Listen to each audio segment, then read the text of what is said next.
What's up, guys? This is Cody with F is for Fanatic, and we have the godfather of Gators football podcasting and David Waters. We are super excited to even have him on. Um, and how are you doing today, Dave? Doing good, Cody. Doing good.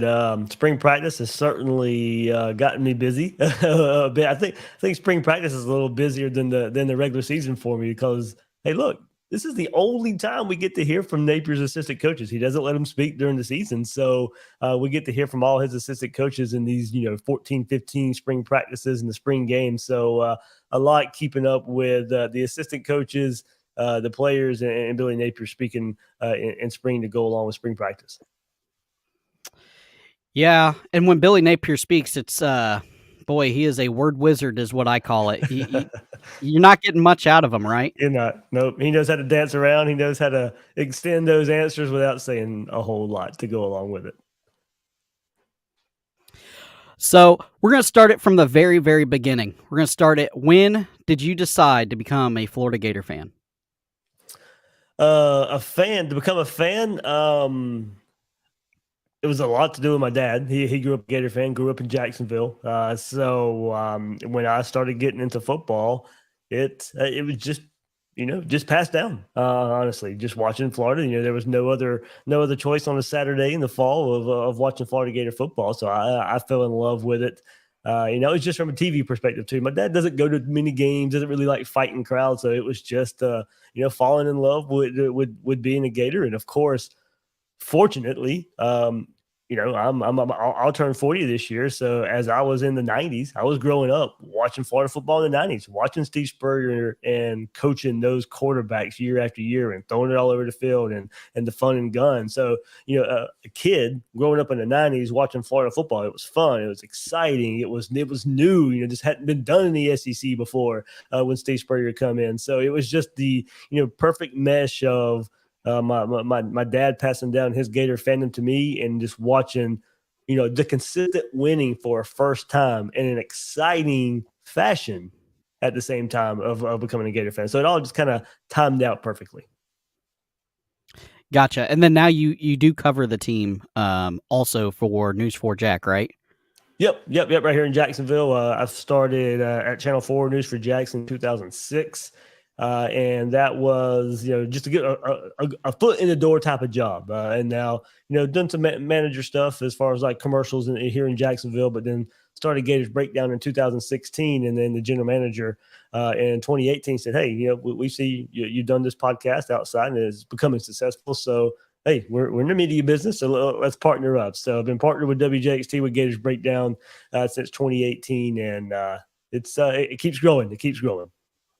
Did you ever think when you were a kid you would have the opportunity to ask the head coach questions and be around where the Gator players like you are, and now with NIL and some of the collective events, obviously, we're getting to see some things that that's something that you've been doing, and it's really cool, right, Dave? Yeah, it really is. No, I didn't see it quite like this. I went to broadcasting school, and when going through school, it ended up, I did want to go to be in front of the camera, be a sportscaster and all that type of stuff, but just ended up finding my way behind the camera. Love started, shooting camera work, but it was the straightforward process of getting to cover football. Most people think I went to Florida. I actually went to Georgia Southern, graduated from Georgia Southern. But I was accepted to Florida, getting ready to go. My dad had some heart issues, so I decided to stay close to home, being raised in South Georgia, and that was another part of the Gator fandom of living in Georgia, living in South Georgia, and beating Georgia year in and year out. Kind of like they're doing to us right now, but that's what I grew up with is beating Georgia, all that. But yeah, it just then did some writing on the side, and I was like, the writing thing isn't for me. I wanted to be something different. Podcasts were just starting out, so I said, what? I'm not really completely satisfied with the Gator coverage that's out there. Podcasts are really coming up. Let me give that a shot. I had been on some other shows on YouTube and all that kind of stuff before. I said, let me give it my own shot. Here with the Gators and a podcast, and glad I did. In 2016, didn't take long for it to take off. And as I said, it keeps growing. And I think Gator Nation out there for all the support through the years. Yeah, most definitely. And it's cool. It's kind of cool how this podcast thing has really taken off. And it's really it gives people a chance to interact with other podcasters, like obviously like we're doing here and you do with Will. And it's awesome because everybody has a different point of view, so it's kind of nice to see kind of what everybody is thinking. So Yeah, absolutely. And I've said that before too. Gator Nation's got it good. I mean, there's a lot of Gator podcasts out there, and they all bring something unique, all bring their own perspective. It's pretty cool out there. I think Gator fans are a little spoiled out there in podcast world, the coverage world. Whether it be through YouTube or regular podcasts, all the sites out there too. I mean, there's plenty of Gator coverage out there. There's a reason why this is one of the biggest fan bases out there, and thankfully and gratefully, people come my way to check out my thoughts there for the Gators.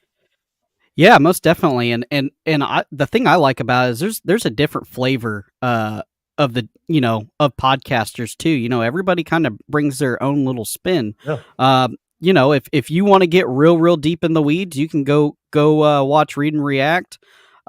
If you want kind of a funnier cast, you can go watch High Top Sports. And if you want the meat and potatoes, you go watch Gator Breakdown, and you and Will really, with the stats and everything, really get into some stuff that is kind of outside of what everybody else wouldn't even think about. Really thinking outside the box in some of the stat stuff, right, Dave? Yeah, and stats don't tell the whole story, but they can tell a good story, and don't let it drive the whole story. You throw the real life, what you see with your eyes a bit too, but stats can confirm a lot of things for you. So that's kind of the way I attack it, the way that Will attacks it as well. Not really to drive a narrative, but to write something home. To kind of summarize what we see. So it's fun. As you said, there's different ways to do it, and I'm glad there's different ways, and there's different versions of of covering the Gators out there. I think the fan base really gets to take advantage of that. As you said, the different flavors out there. There is something for everybody. And a lot of times, we all get to come together throughout the year, covering a team, and it is a whole lot of fun. I got a lot of friends in the Gator media, the Gator podcast world, and we all keep each other on our toes.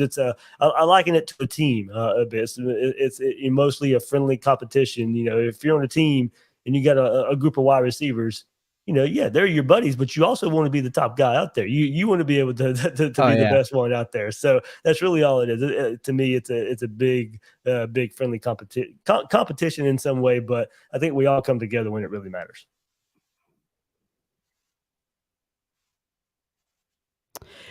Yeah, most definitely. And Dave's having some internet connection issues a little bit. But are you there, Dave? Yeah, I'm here. Yeah. Okay. Yep. So yeah, man. I think it's one of those things where like we said, everybody has their own little niche in this thing, and it's usually everybody that I've reached out to and done work with here, and then with other teams. Everybody's pretty cool. But let's get on to a little Gator football here.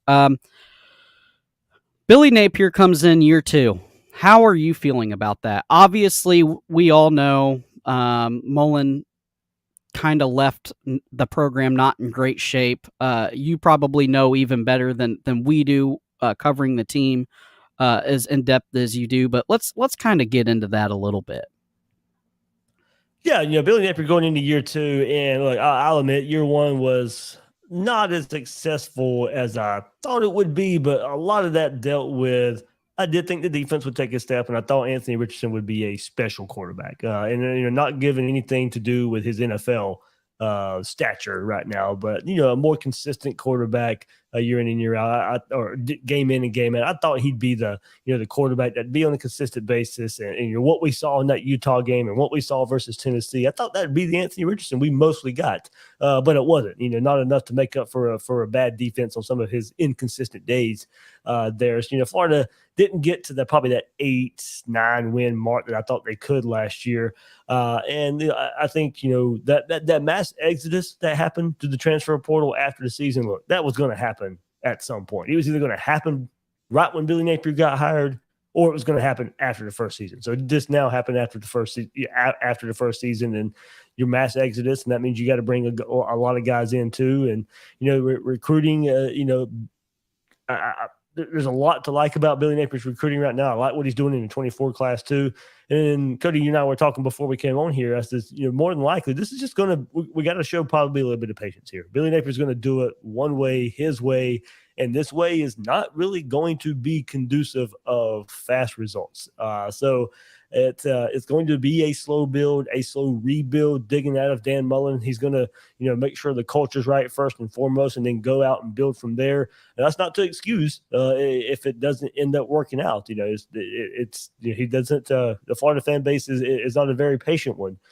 So there's got to be some marked improvement in a lot of areas in year two, whether it be some of his on-field coaching, whether he hits the quarterback transfer with Graham Mertz, whether it's beating the teams you're supposed to beat, doing better against rivals. There's all kinds of marks there where I think Florida fans are going to look for in some growth in year two under Billy Napier. Yeah, most definitely. The defense has to be better. Yeah.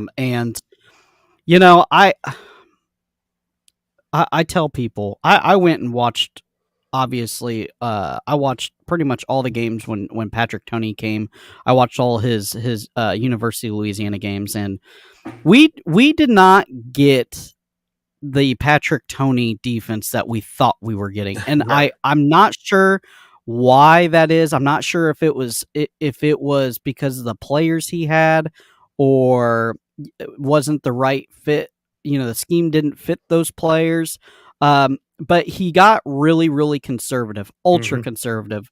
And then we got dinked and dunked on. And if there's something that just can just totally piss off a fan base, it's lining your corners 10 yards off the ball and just getting throttled all the way down the field. It's like just a terrible slow death. And the run defense wasn't all that great at times. Ventrell Miller obviously breaks his foot during the Kentucky game. I was there when he went into I had 50-yard line, like right on the front row. I was there when he went into the tent, invisible pain. He ended up playing with that. I can't remember the exact injury, but obviously a broken bone in his foot. He played with that for a while. And then, when he was gone, the defense went from abysmal to not even there. So it's tough. Obviously, a lot of new players coming in, a lot of new secondary players coming in. So I think under Armstrong, I think it's going to be better. I don't think Armstrong's going to get as conservative as what Patrick Toney did, right, Dave? Yeah, he's not. That's not his MO. And we've heard about it all spring long so far about how aggressive he's going to be. And look, I think if you're, Princely Umanmielen and Antoine Powell-Ryland, players who played in this defense last year, and you hear that, all right, we're getting a defensive coordinator in here who's going to be a bit more aggressive. If I'm an edge player, I'm getting even more excited there. And we saw those two guys come on at the end of the year, really kind of speaking to that stretch of Texas A&M and South Carolina where the defense played good and those guys were in the backfield. And look, they were in the backfield a lot versus Vanderbilt and Florida State too, and just couldn't finish plays there at times. So you got some ups and downs there toward the end of the year with this defense, but that did show some improvement, I thought, in rushing the passer, getting in the backfield, especially at that edge rush position with those two guys. And now you got a more aggressive defensive coordinator in here, and what that means is, hey, if you're a defensive back, if you're Jason Marshall and you're Jaden Hill and your Devin Moore coming back from injury, and they've already said it, you're going to be on an island a bit more. They're going to be aggressive up front, so they're going to leave you they're going to trust you. Corey Raymond, in that defensive backfield, and Austin Armstrong, they're going to trust you a good bit. And that goes with the safeties as well, Miguel Mitchell and Kamari Wilson. So there's going to be a lot of trust on that back end because of what Austin Armstrong would like to do in that front seven. So if the front seven, gets their pressure and can get to the quarterback, that's going to help those defensive backs. But at times, there's going to be some times where those defensive backs on an island are going to have to make some plays when that pass rush doesn't get there. So I think all in all, it is a good step for getting a different defensive coordinator in here. It just did not work out under Patrick Toney. I think it was an enigma for him to maybe try and figure out. Was some of it talent? Of course. I think we've seen that a whole lot with maybe some of the NFL combine stats and Trey Dean and Rashad Torrance and Brent Cox not necessarily going out there and showing the best athleticism and being a tick slow. This Gator defense under Armstrong, some of the transfers they brought in should be, and some of the experience that they bring back as well, I think should pay dividends for Florida, this defense to show improvement under Austin Armstrong in the second year of Billy Napier. Gotcha. Most definitely. My also too, my biggest thing is it's got to be better. And I do like Coach Raymond taking over the full secondary. I do think that's a good move. Yeah, that was the move that it was going to be made before the defensive coordinator change with Patrick Toney and Austin Armstrong. That was going to happen either way. Also, up front too, it seemed like there was going to be some moves made where Sean Spencer is going to coach more of the interior defensive line, and Mike Peterson is going to coach the edges, the defensive ends and the jack end rush, pass rush position. So I think you look at it there and look. So they're going to be making some changes anyway. But then ultimately, with Patrick Toney going on to the NFL, of course, you make one at defensive coordinator. And I think all these kind of piece together. Look, it should improve this Florida defense. Ever since 2020, we were going into 2021 saying, "Hey, there's no way they can be worse than they were the year before." We were saying the same things last year. Hopefully, it does mean some things this year where it's hard to be that bad again, and this Florida defense does show some improvement.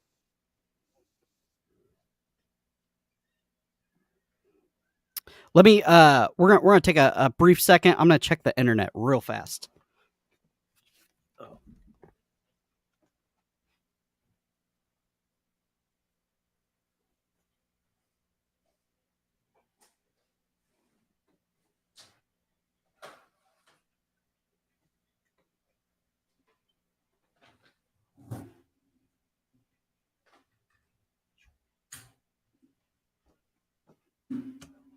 All right. Sorry about that, guys. This is in podcasting, things happen like this, right, Dave? It doesn't matter how long you're doing it. Oh, yeah. But I think I got it. I think I got it figured out here. So what are your expectations? Not as a fan. I want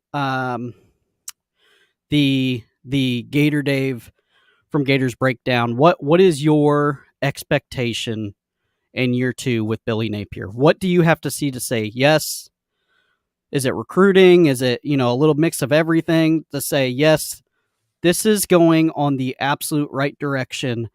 Maybe we give him an extra year or two because, as we know, here in the win now culture, everything has to be right now. As we know, it's one of those things where, guys don't get 5, 6, 7 years anymore. They get 3 or 4. So what do you need to see, Dave? Yeah, I mean, he's getting year 3 no matter what. Let's get that. He's going that. Even a disastrous year 2, he's getting a year 3, in my opinion. So, but for this year, and I think for me, I do want to see an uptick in recruiting. Some in-state recruiting be better. Some of these top athletes that you're in contention for right now, you go out there and sign. Some of these these playmakers that we're looking at, building right here. With the Smith, the wide receiver that was just on campus with Lagway.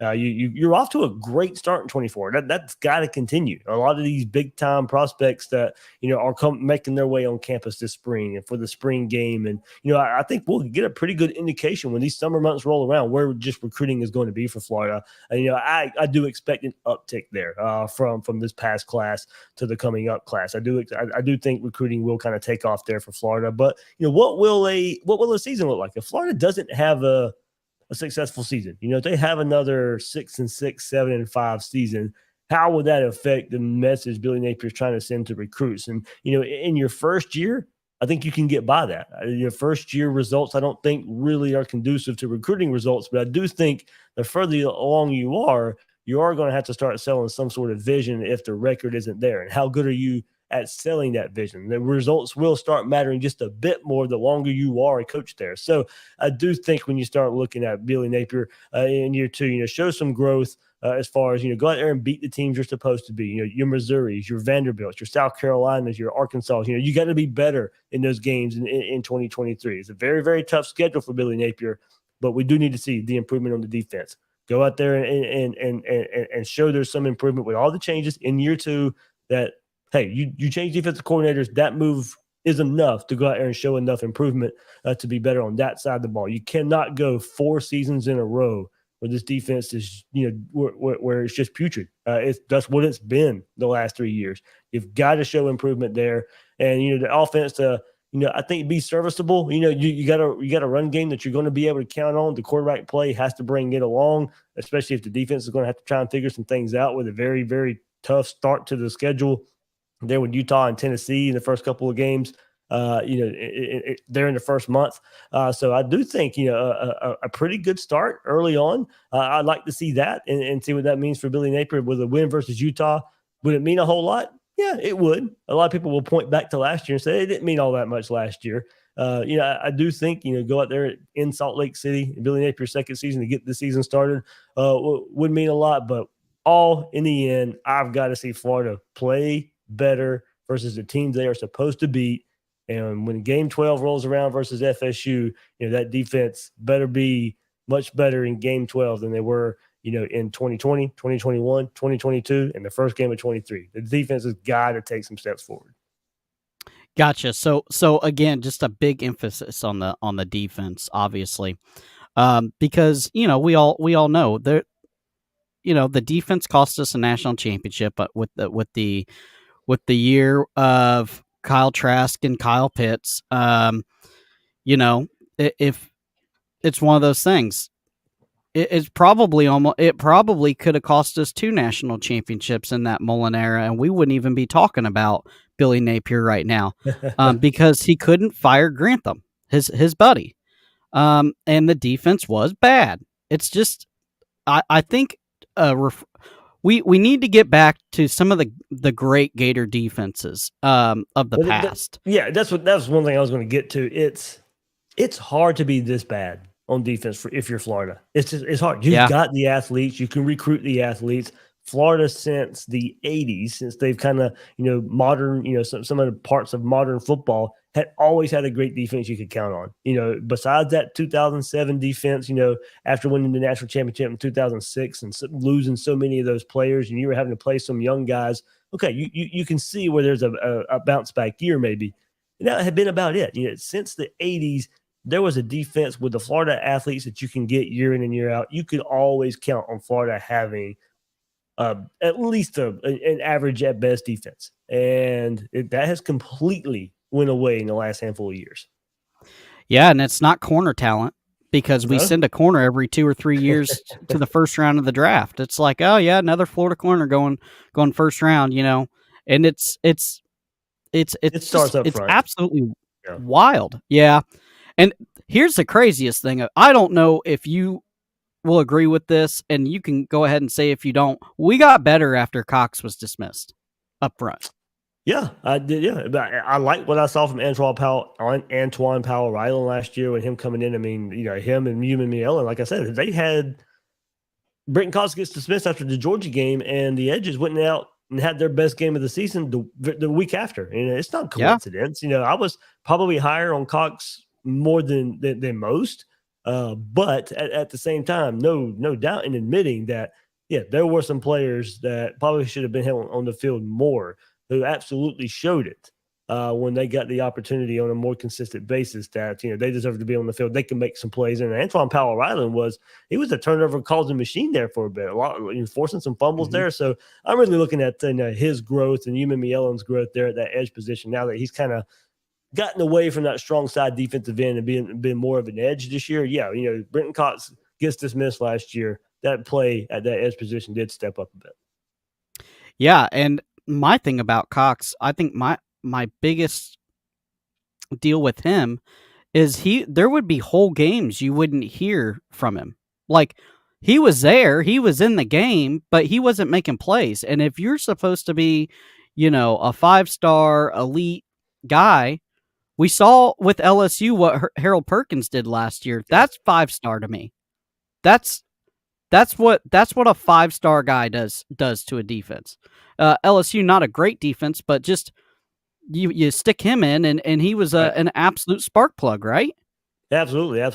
Florida was in a recruiting battle for him, of course, and love to have him right there on that Gator field. But yeah, I mean, Brenton Cox, also, we're talking right after here, the Gators had their pro day, and nothing jumps off the page right there. He was slow a bit, and you can kind of see, there were times at Florida where he'd beat the rush and he'd have a chance to get to the quarterback, but the quarterback would just get rid of the ball. So maybe now we're seeing, the speeds and stuff where it's just not quick enough, just not athletic enough to really finish the play for one Brenton Cox. So yeah, it been around.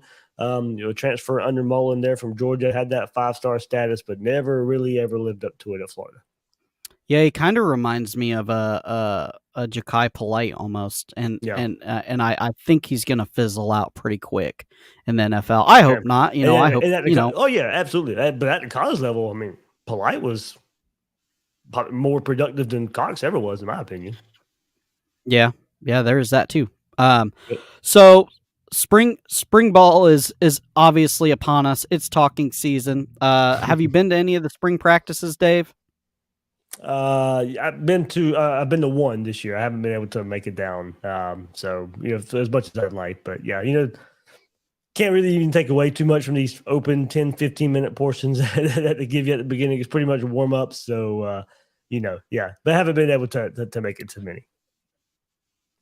Okay, so what? Obviously, for people that don't know, the media does not get to sit and watch the entire practice, right, Dave? Correct. You get like a 15-minute portion. Yeah. It's pretty much warm-ups. Okay, and then one-on-ones, routes on air, but yeah, you don't get to see much of anything 11-on-11 scrimmage type of stuff. You don't get to see that. So with the information that you have and that you're willing to divulge, let's get into some guys that you are really excited to see this year. We'll start with offense first. Offense, I'll go Montreal Johnson. I know everybody's on the Trevor Etienne train, and I am too at the running back position. But don't forget about Montreal Johnson. I mean, he has hit a lot of big runs so far this spring in the scrimmage that happened this week, in the in practice all throughout these first few weeks of practice. I mean, he is hitting some big runs at this running back position. So, of course, the transfer that comes over from Billy Napier got his first taste of SEC football last year, and I thought performed admirably. So I say for right now, Montreal Johnson. Like I said, I get it. I'm excited for what Trevor Etienne did as a freshman last year too. But let's not forget, part of that 1-2 punch is Montreal Johnson. I also look for him to get better in another year under Billy Napier in this system. So you're high on old Montreal then. And you know what? A lot of people are seeing a lot of highlights with Andy Jean, and wide receivers are gonna get the spotlight. Yep. That's just how it is. Andy Jean looks good. He looks faster on the field than what I think a lot of people thought he was. He had that reputation as a good route runner, and of course he is that too. But he may be a bit faster than what we thought too. Yeah, and then obviously you got the speed demon Aiden Mizell that has just track speed for days. He's out there making some catches, but a guy that a lot of people are I don't know if they're overlooking because he's not there yet, but I don't know if you've seen the clips of Eugene Wilson. Yeah, that's all. That guy, I mean, he's out there grinding. Yeah, He's going to be a factor, and he's not even he's not even at the spring practice yet. He didn't early enroll. That's another cool thing about this class. I think almost everybody early enrolled.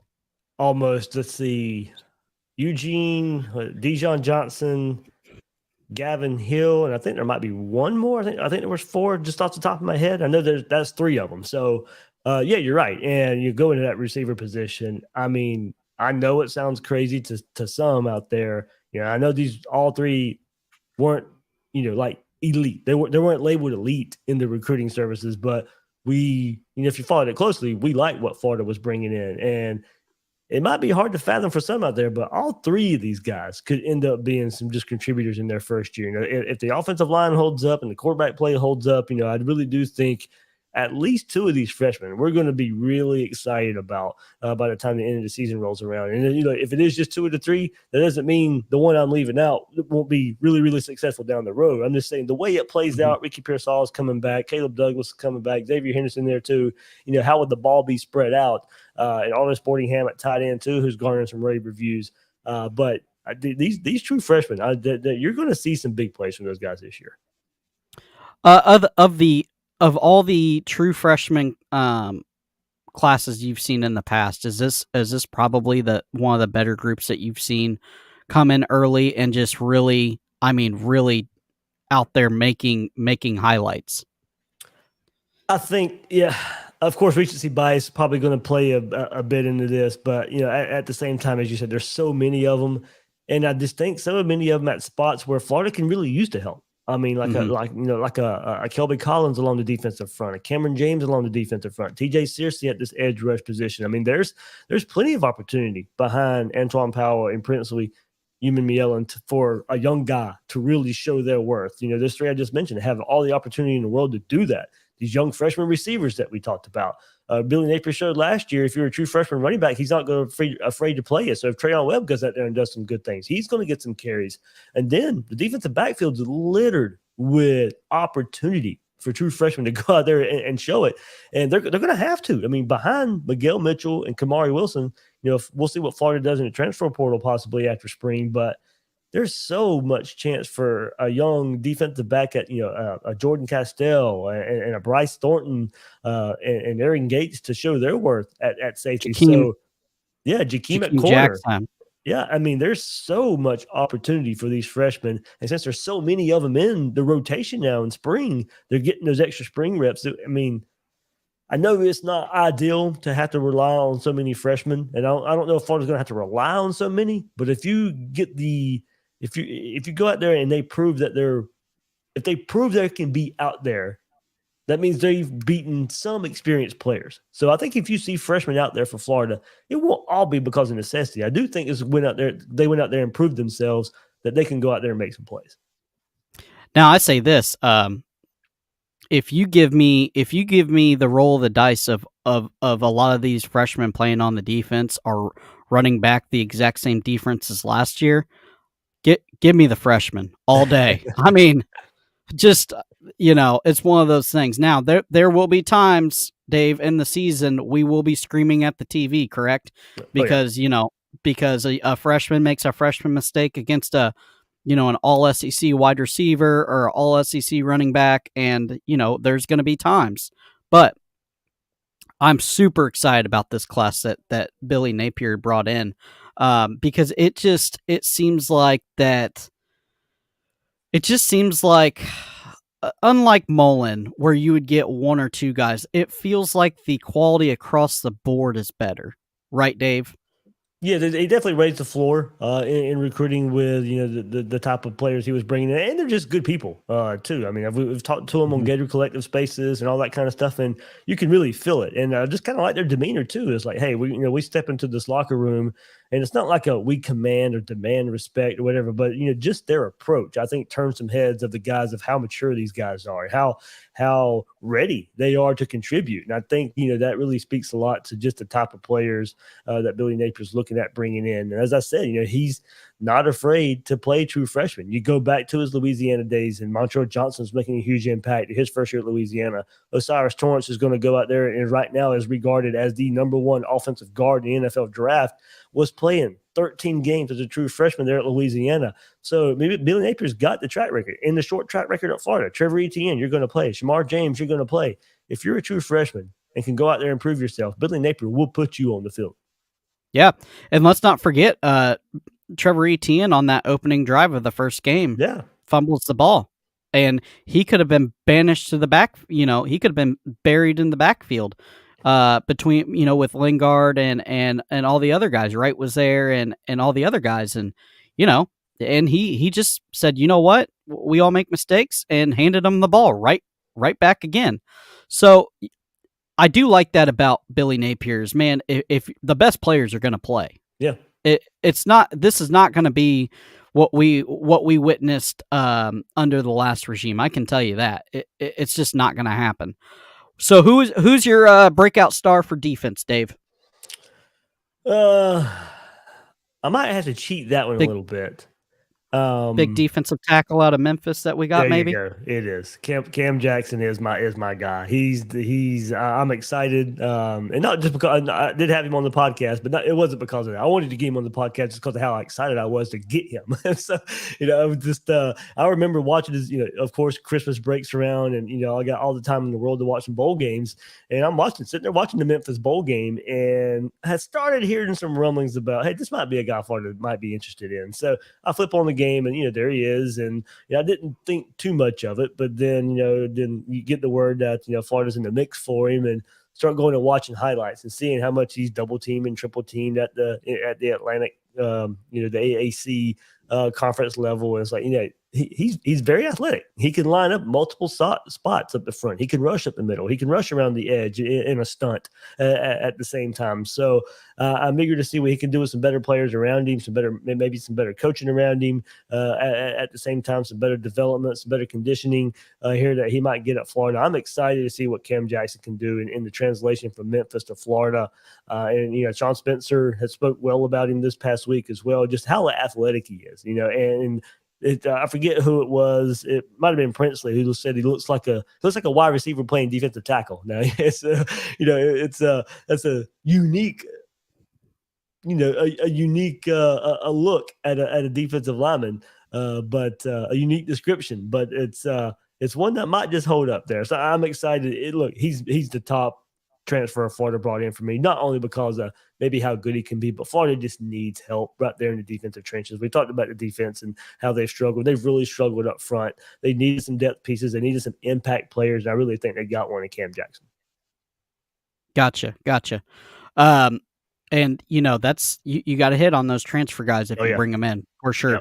And I've heard. Year.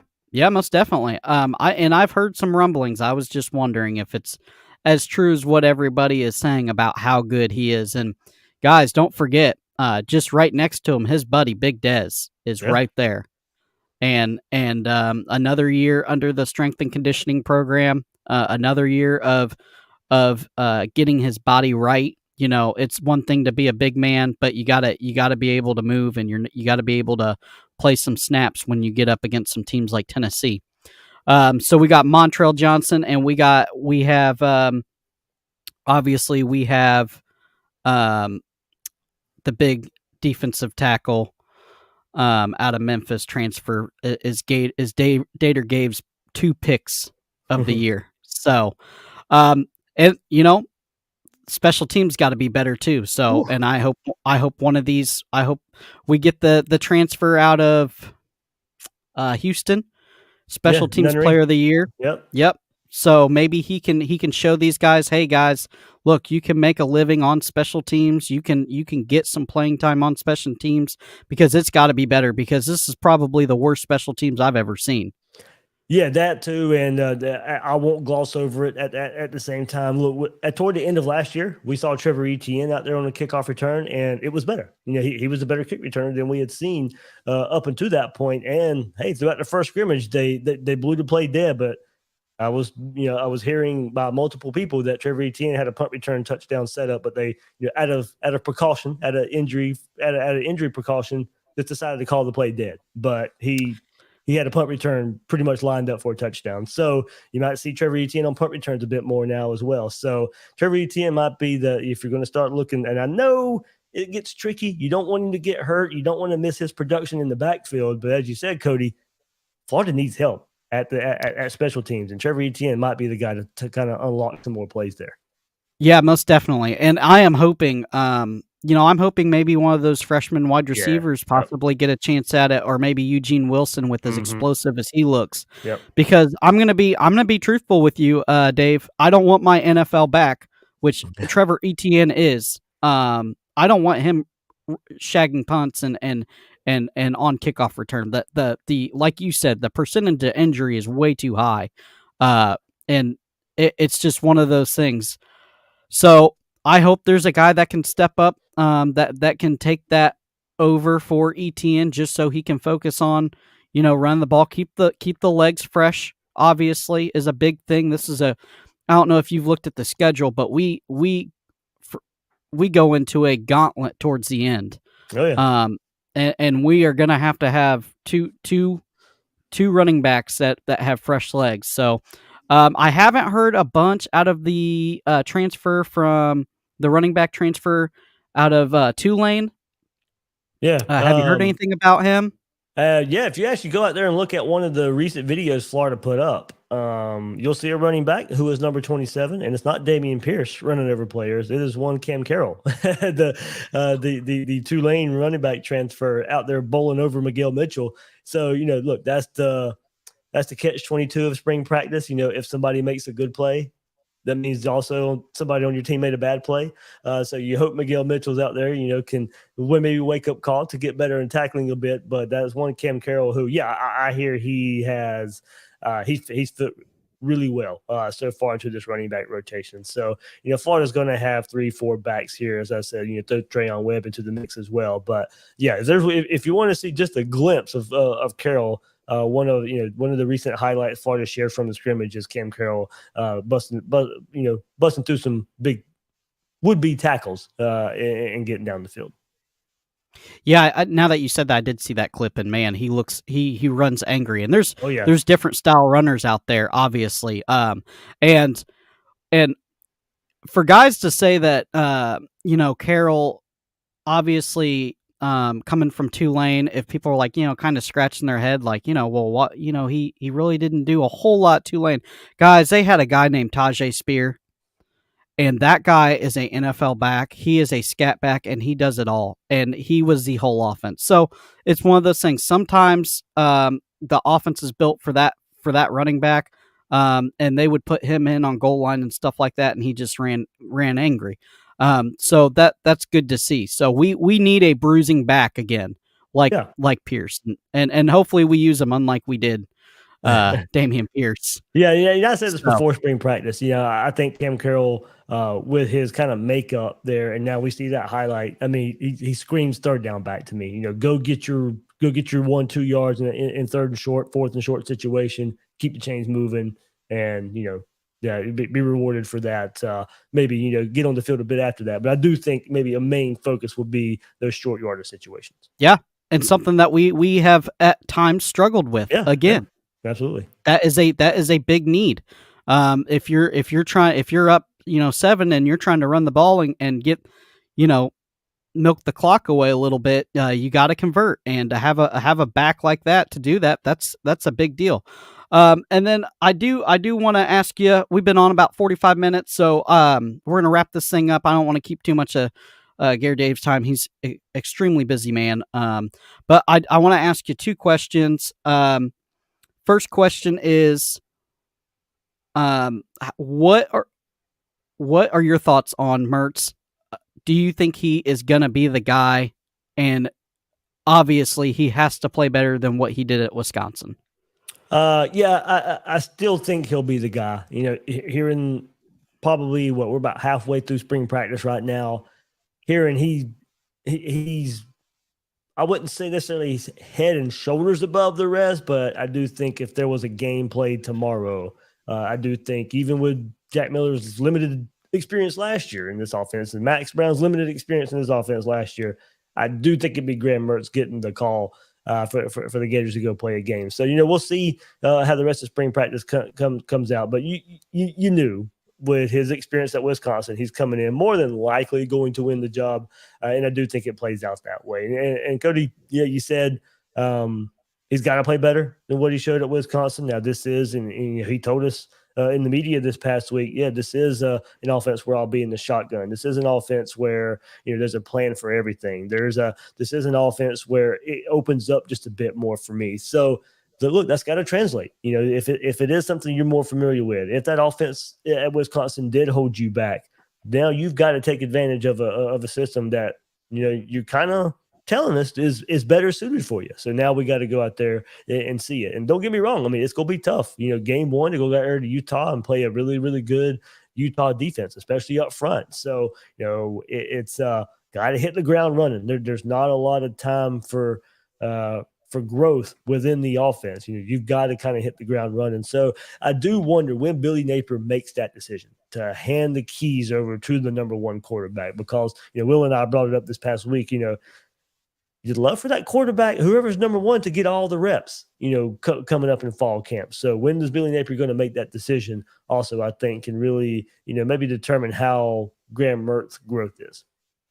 Yeah, most definitely. And don't forget, guys, we got a guy named DJ Lagway that is on his way. Now I don't want if everything is going perfect, I don't want DJ obviously starting in the SEC as a true freshman. That does bad things to quarterbacks. There's some things that you can do to a quarterback to ruin them forever. We saw it with Bo Nix at Auburn, and it just doesn't work very often that a quarterback as a true freshman come in. So I'm hoping Mertz can save his career and get a bunch of wins for us Florida Gators. He has 2 years of eligibility left, so that is a perfect quarterback to kind of come in and bridge between the next regime and Lagway, and we all know he's a guy, and still get us some wins and Billy's got to win to stay here. My final question for you, I ask everybody this. So David Solderquist lost an iPhone during his fanatical upset experience. We have Holly from High Top. He no longer has a remote in his man cave because he shattered that. What is the most fanatical thing that you've done after a Gator loss? Have you accidentally yelled at the wife? Have you broke something? And what loss was it? Ooh, man, that's a good one. I don't get too, like, the older I've gotten, the better I've gotten. I haven't really kind of like quote unquote flown off the handle. It's probably just been more of like a depression type of thing. Probably just like Okay. just kind of like completely shut down. Not talk to anybody. Kind of go into my own shell. I don't do that as much anymore. So part of it is because I own a podcast Yeah, now, you so can't. I have to talk about it. But back in the day, well before the podcast, and a hard loss, yeah, kind of just going into a shell and just not having anything to do with anybody else. I want to be left alone in my own little world and think about what happened. Not that I could change anything, but just be there and think about everything that happened. But that's really probably it. Yeah, nothing really fly off the handle, throw anything. I might have a little spur your journey game and take my hat and throw it on the floor or something like that. But that's really Yeah. about the extent of it right there. Yeah, so just a small, deep depression. Yeah, Nothing big, nothing right. big. Oh yeah, it So lasts no longer than a day. Like going back to Florida losing to Tennessee in 2001, or a loss like that, or even in 2008 when I think Florida's got a really good team, and losing to Ole Miss right there. I mean, I was I was fortunate enough to be on the sideline for that game, shooting for News for Jags, but just kind of in disbelief of that game happening like that. So yeah, it's you just kind of now I get by it, but those I won't say they hurt any less. It's just I kind of got a job to do now.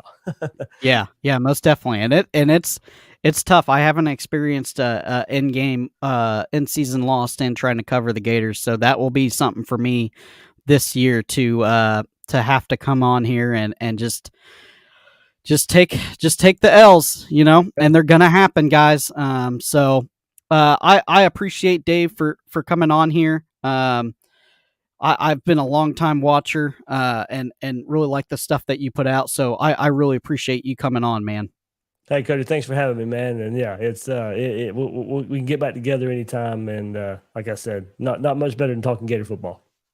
Most definitely. Is there anything else you'd like to say before we wrap this thing up?